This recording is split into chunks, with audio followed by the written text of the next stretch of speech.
Vue.js.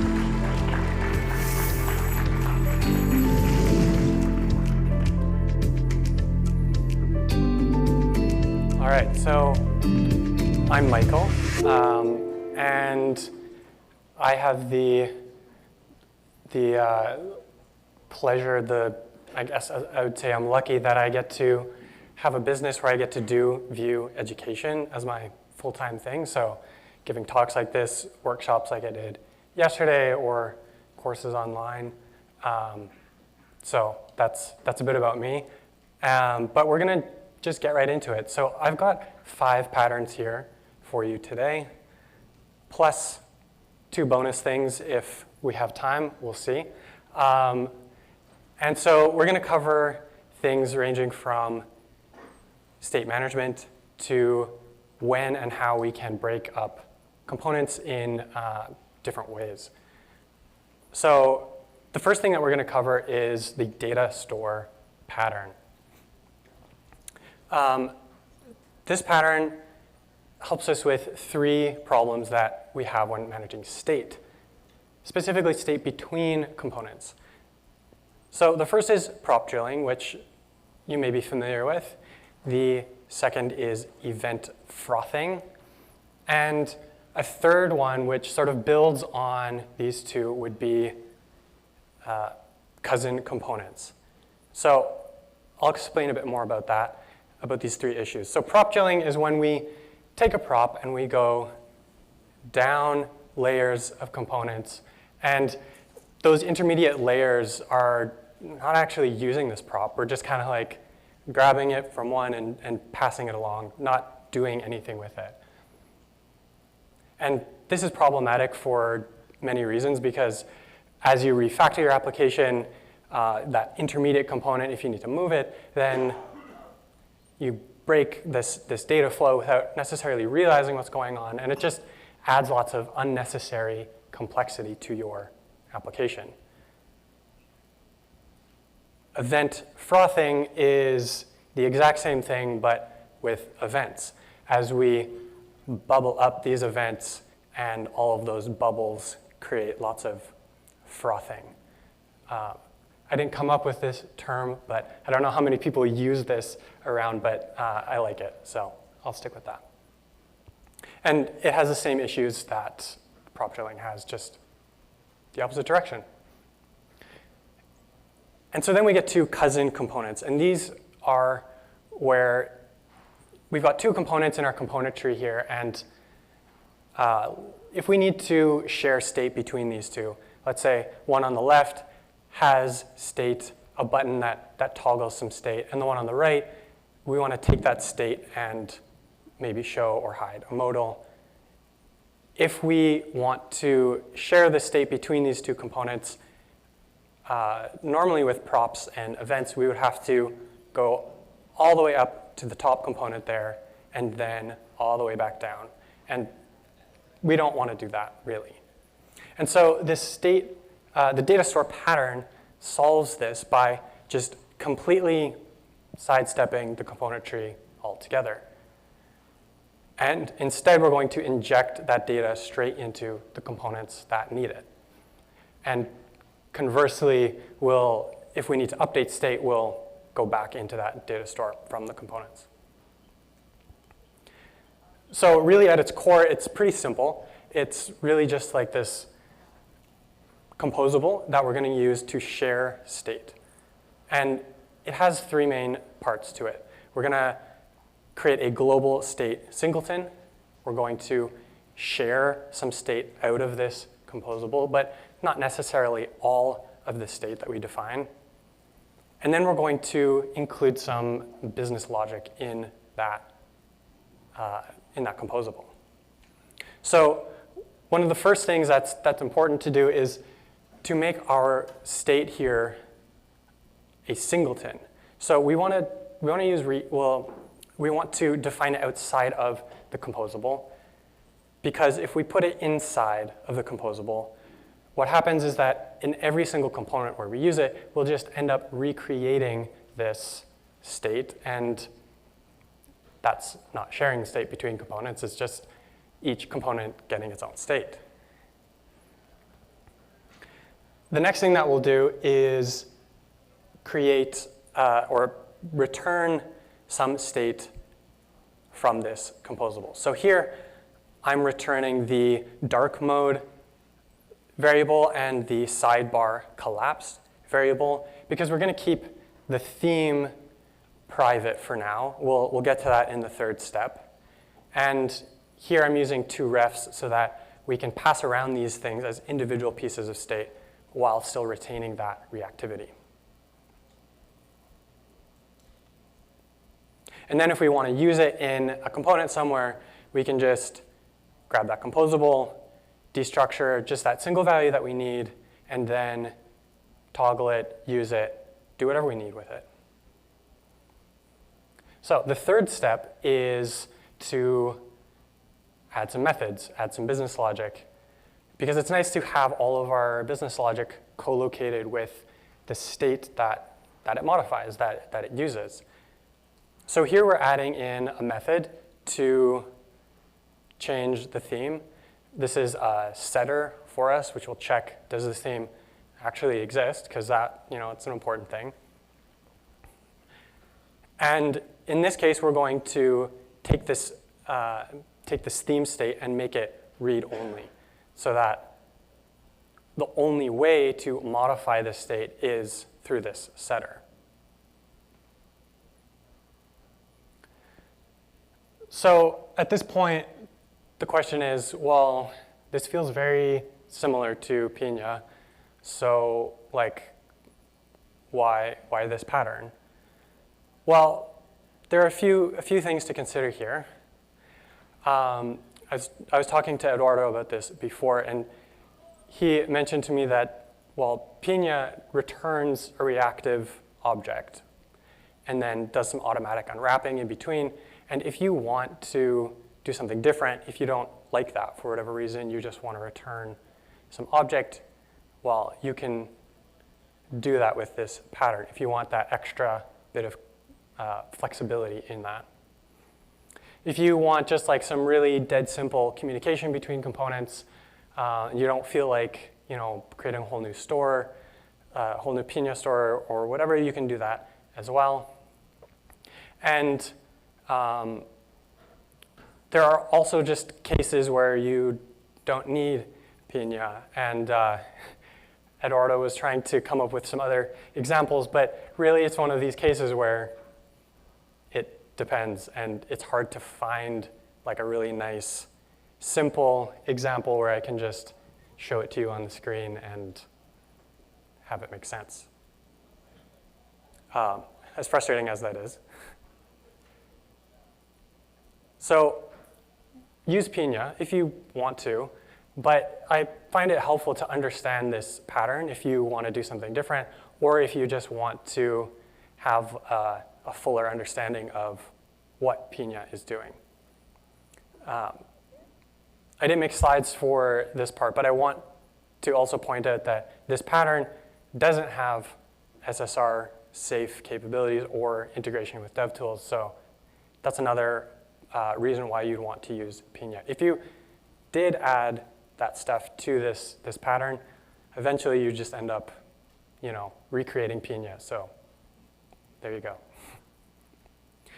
The next thing I will cover is a method for breaking up components when it's not always so obvious. Because most of the time we can see, okay, this is kind of like its own thing, and this over here, this other part is kind of like its own thing. So in many cases, it's pretty obvious with experience that we can break things up. But in many cases, it's not obvious. And the key point with this pattern is that we're looking for distinct subsets of functionality within our component. And there are two ways to find these distinct subsets. One is just by reading the code itself. The other is through looking at how the code is, or how this component is used elsewhere in your application. So first, we're going to look at this very most basic example. So we have this component where each branch can be considered as its own subset of functionality. Either we take this branch and use this functionality, or we go the other way on the branch and use this functionality. And really, you can consider this as being two separate components. There's not a real obvious reason why we would have these together inside of one component. And breaking them out would be just as easy to do. But we can also look at how the component is being used elsewhere in our application. So if we had a slightly different version of that component where we have two different conditionals, it's possible that we could do the first conditional.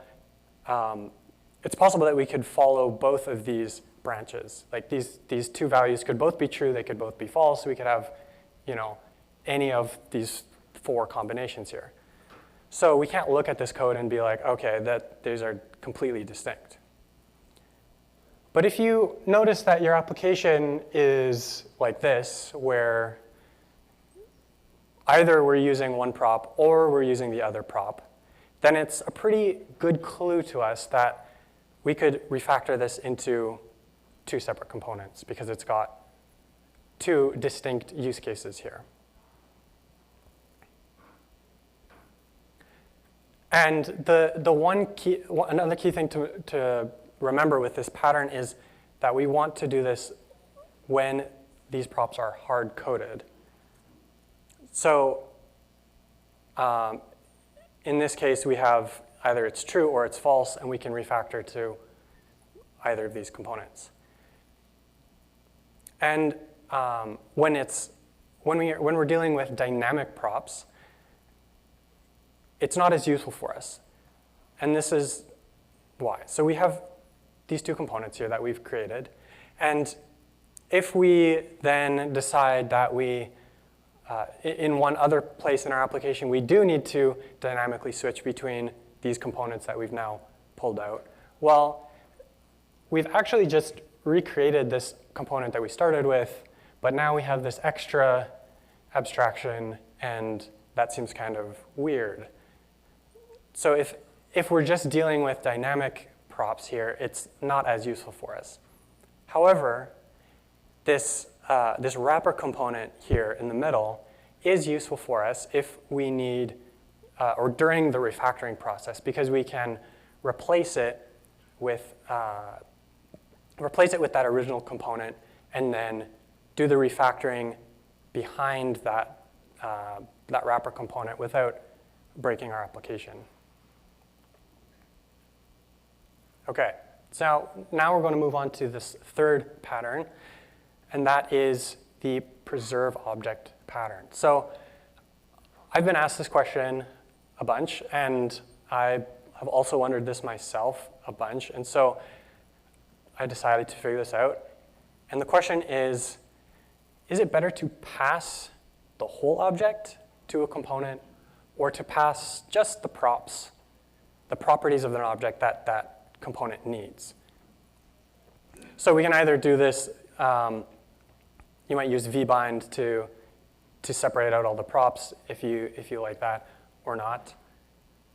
And the answer to the question is that we want to pass the whole object. And there are two main reasons for this. First is that generally, if a component takes in an object, or if it uses properties on an object, let's say properties off of a user object, it's more likely to, over time, need more and more properties from that object. If we have like a profile component, we're more likely to add features to our user, or add properties to our user object and then put that into our application. We're probably not going the other way. And so if we've already passed in the whole object, we are one step ahead of it. We don't have to refactor and redo all of our prop types and all of that stuff. We just need to update the UI, maybe update where that data is created, but that whole pipeline is already set and good to go. The second reason is that we're able to take advantage of TypeScript a little bit better because we can just set our prop types to be that specific user type and not have to worry about defining the specific properties again, or doing like a pick or something like that. But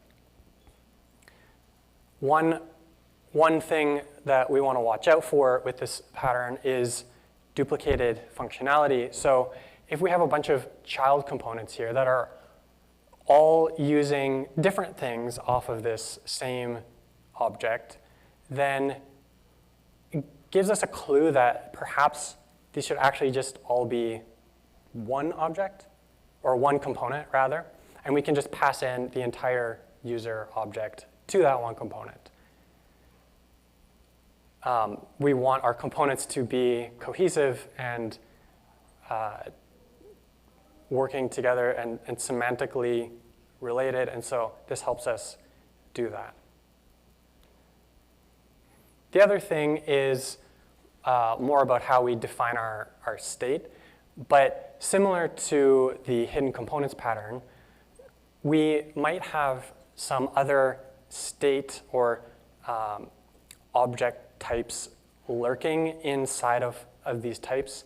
And if we notice that, for example, we're using this user object throughout our application, and we notice that lots of components seem to be using these three fields over and over and over again, that is another clue for us that perhaps these can just be made into its own type. And we can separate out, just like we did with hidden components, we separate out these components that are hidden in other components. Here we can separate out types that are hidden inside other types.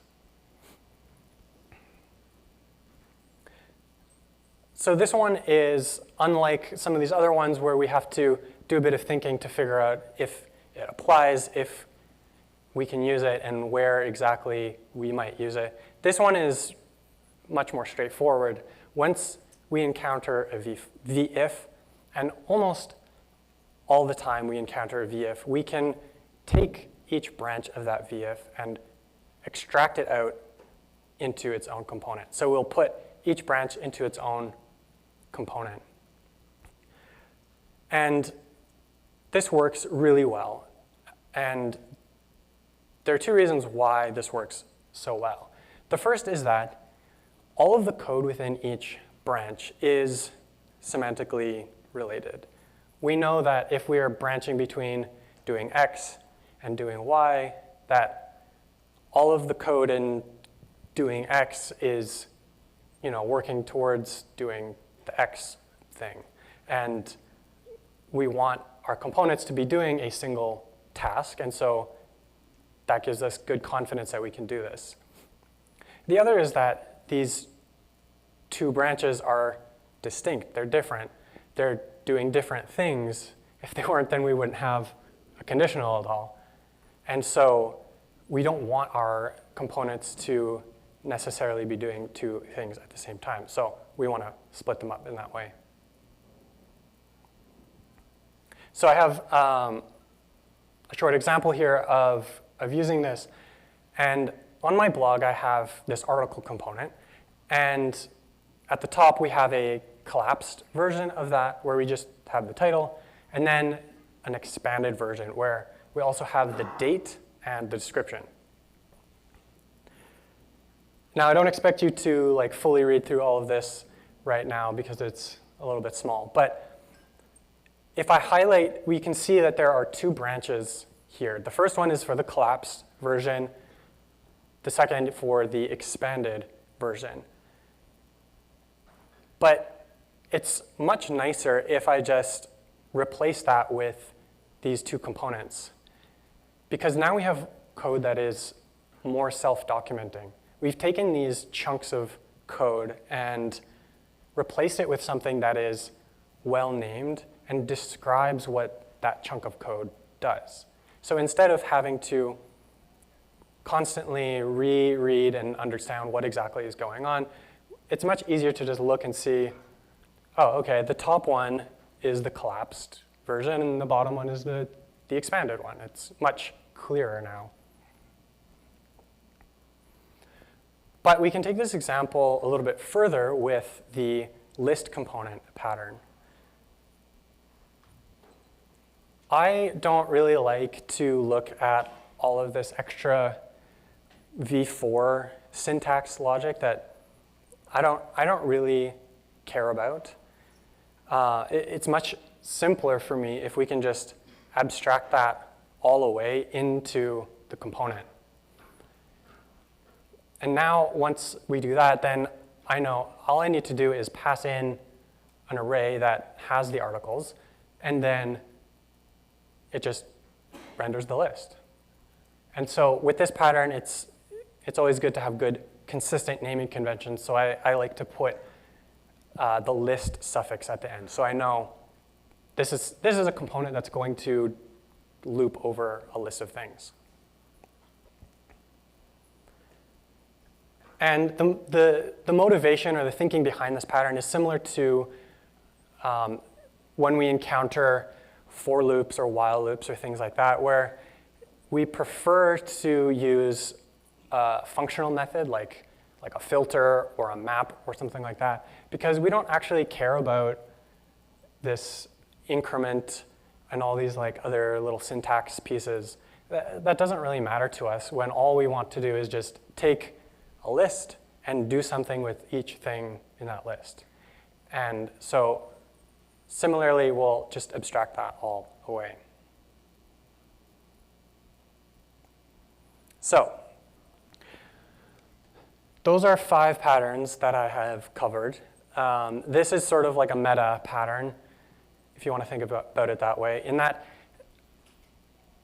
with advice in life, it's often true that you can give someone a piece of advice, but the opposite is also true. It's just what matters is the context. And so that's where experience and judgment comes in. And so lots of these patterns can be done in reverse. We can take them and do the inverse. Instead of splitting out components, maybe we combine components and improve our application structure. So here we're going to take this conditional where we've used this extract conditional pattern, and instead these two branches we've decided are very similar. The code is very similar in itself. So we want to combine them into a single component instead. So if we go back to the article example that we were just in, and we look at these two components, at a glance, they feel very similar. They both have nuxt links. They have some styling on there, an h3 tag. The only real difference is that the expanded also has some paragraph tags added on the bottom. So it seems pretty ripe for refactoring into a single component. So we put it all into this article display component. And we can take that conditional that we had and put it in there. We also have to update our styling a little bit. So we add in this computed based on if we're collapsed or not collapsed. And now we have a component that is greatly simplified. So that shows us that there are ways with each pattern that we can go forwards, we can also go backwards. And it really depends on the situation and the judgment there. So I am getting close to time here, so I'm going to skip to the end here where I talk about the obligatory plugs that I need to do. So before I mentioned that My livelihood is doing this kind of thing. So I have a new course coming out in a week and a half, which is based entirely on concepts like this, a bunch of tools, patterns on how to solve different problems. So the problems are covering state management between components, like we saw with the data store pattern, ways in which we can split up components and or combine them, as we saw with the hidden components pattern and the extract conditional pattern, and then also how we can organize business logic within our components, which I wasn't able to cover today as much.